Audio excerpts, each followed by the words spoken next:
to dive right into this. The Wyatt Sick6. They are here. They are putting nightmares into people. They might be murdering wrestlers, though Chad Gable never dies. We don't know what's going on, but as a tribute to the late, great Bray Wyatt, who I can tell you is still to this day the death that I think about every single day in my life for whatever reason. Bray's death hit me different.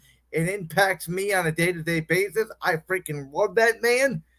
And what WWE has done to introduce this Wyatt family, this Sick6, is incredible. It's freaky. It's scary. I don't know where it's going. I don't know if they're phases. I don't know if they're heels, but I'm excited, and so are the fans. Yeah.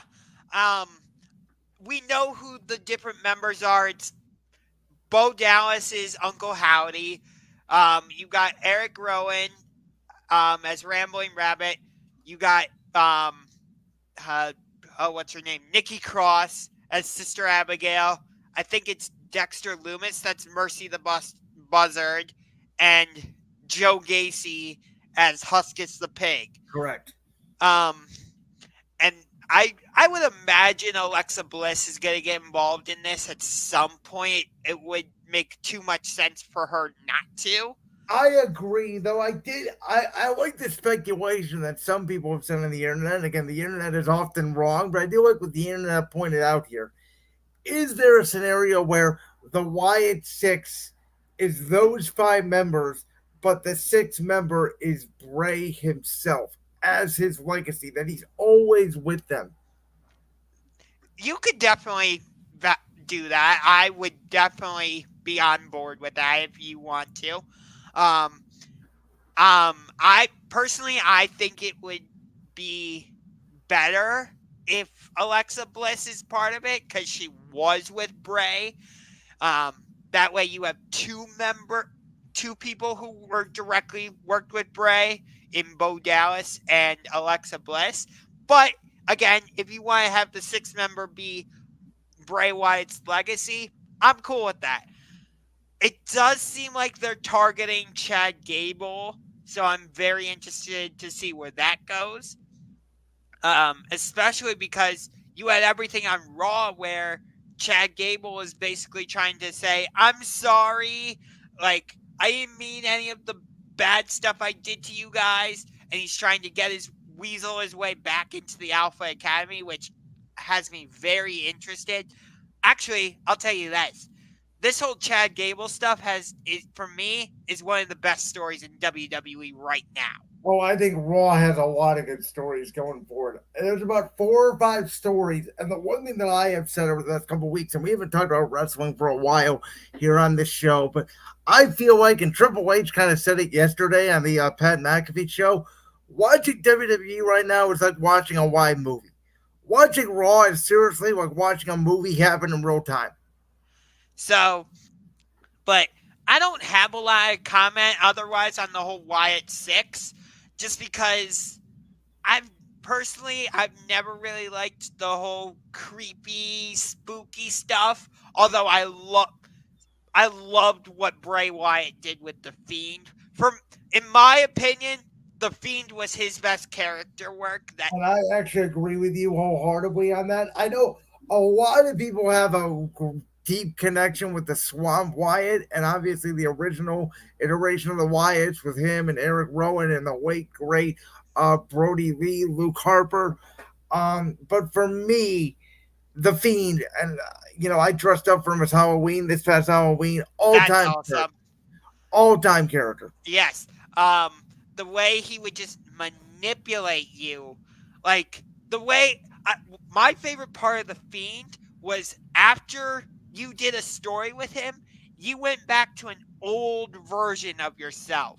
Like, if you remember, Seth Rollins feuded with Bray Wyatt / The Fiend. What happened afterwards? Seth Rollins turned heel and became the Monday Night Messiah, which, to continue the whole character work, when he was feuding with Kevin Owens, that was some of Seth's best character work. By the way, that was without fans. I absolutely loved that gimmick from Seth. Um, but to get back to this whole thing,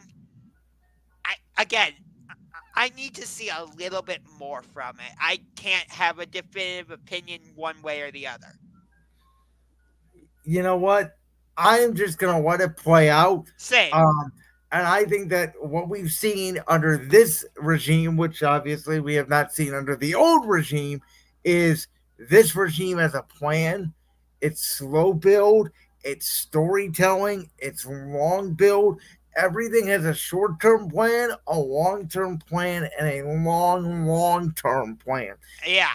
What Um, I am most interested to see is how the first match is it going to be an Uncle Howdy versus Chad Gable? Is it going to be the Wyatt Six in a 10-man tag against people? How are they going to work the in ring aspect of it? I have no idea how that's going to work. right. Especially because you have Nikki Cross in that whole thing. So do you do mixed tag team matches? Do you do singles matches with Nikki Cross and other members of the women's division? How's it all going to work? I would think you would want Uncle Howdy or whoever to have their first match at SummerSlam, though, right? Boy, that SummerSlam card is stacked already. I don't know how you're going to get the Wyatts on this card. So I want to actually touch on this. So I'm going to take this banner off. Go ahead. Um, so I feel like Money in the Bank. I like the card that they're building with it, but I kind of wish they weren't running this premium live event Money in the Bank only because coming off of Clash of the Castle, they're trying to build SummerSlam as like the summer version of WrestleMania, right? Yes. So I feel like if you want to do that, you need to have like a 2 month build to SummerSlam to really develop your storylines.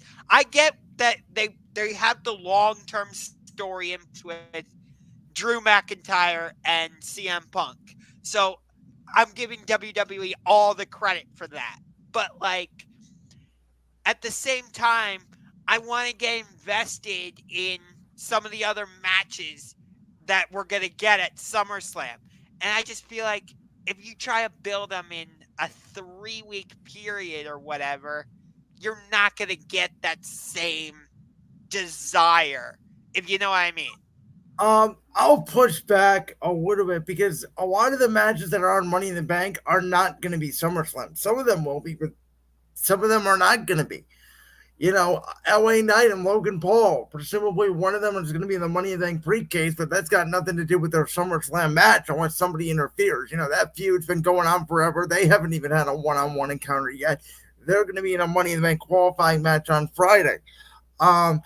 Bailey and Nia Jax, they really have not, touched, and they've been, sort of on this collision course since Nia was drafted over to SmackDown in May. You got Cody and Solo who have just started interacting, and they're going to have their 6-man tag, and that's going to assumingly be the main event of the show. So, let me just stop you right there. What do you think of that being the main event of SummerSlam? Because they did tease like Randy Orton looking at the WWE Championship during Clash at the Castle, and people thought that was going to be the main event for SummerSlam. So, what do you think of it being Solo versus Cody? I think the decision was made. We're going to have Roman's return be a surprise at SummerSlam and not have it be announced beforehand and have him face Solo. Because I think that was the direction. It was either going to be Cody versus Randy and Roman versus Solo, or you were going to do Cody versus Solo. Roman returns. Everybody thinks Roman's going after Cody. Boom, spear Solo.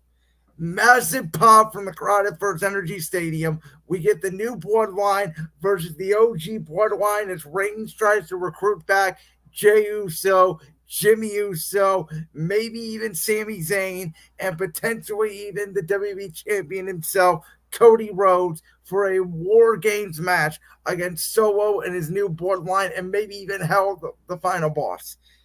Dude, if we end up getting that War Games match, it is going to be so good because I'll tell you what, the War Games matches these past 2 years have been fantastic. I love that Triple H has brought back War Games. Um, Picture this as your main event of Survivor Series. I just said Roman, Cody, Jay, Jimmy, Sammy versus Solo, Tommy Tonga, Tungaloa, um, Jacob Fatu. Jacob Fatu, and the final boss, Dwayne The Rock Johnson. War Games. It would be unbelievable. Um, so, yes, I do get what you're saying, but there's going to be some feuds and stuff that they try and build off of Money in the Bank. Like something with. I feel like Sammy's going to retain his Intercontinental Championship against Braun Breaker at Money in the Bank. Although I could see them taking the title off of Sammy, but see, this is the way I view the SummerSlam card right now. Go ahead. It is Cody and Solo. Mm-hmm. I see it as either Damian versus Gunther or Seth versus Gunther. And right now, because of that stipulation, I have no idea what direction they're going for in that match.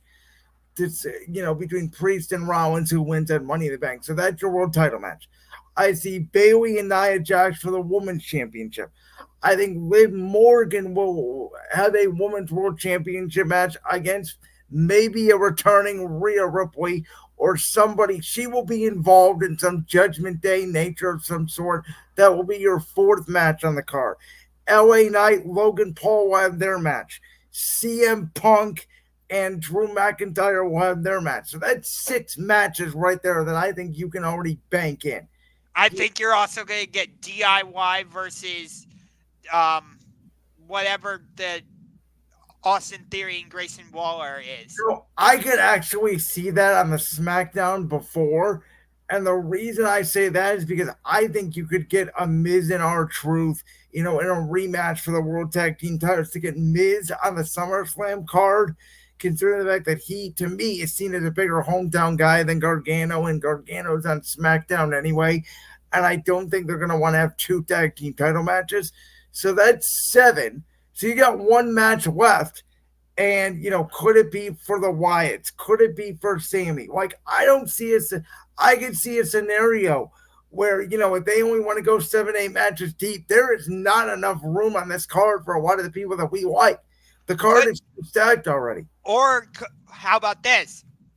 Maybe they do the tag team title match at Money in the Bank. Gargano and Ciampa versus Grayson Waller and Austin Theory. Ciampa and Gargano win. And then you have the fallout, which leads to Grayson Waller versus Austin Theory at SummerSlam. No, that's not a SummerSlam match. Okay. Could they maybe do Chad versus Otis at SummerSlam? That could be it, yes. Or how about, or I like this, Sammy and the Alpha Academy against Chad and his new group. Now that I could see. I could actually see. So, but that's my whole thing is like, I'm a little concerned that Money in the Bank is just a little bit of an interference. Well, I would argue not really, because Priest and Rollins now has huge stakes to it. The 2 Money in the Bank ladder match contracts, I think, are very interesting because they're filled with very young superstars and a lot of possibilities out there. The Cody Solo bloodline stuff is going to lead to Cody and Solo at SummerSlam. And then obviously Sammy and Breaker will lead into, whatever they have planned for Sammy. So the majority of what is going to happen at Money in the Bank, like I said, is not going to directly impact SummerSlam. It's kind of the same concern I have as an AEW fan. I like that we're doing Forbidden Door and doing all this New Japan stuff, but we also have the huge show going on in Wembley Stadium in August, All In. Like, we need time to build to that gigantic stadium show. So I'm like, Forbidden Door, it's going to be a great pay-per-view, but it feels like it interrupts AEW programming at the same time.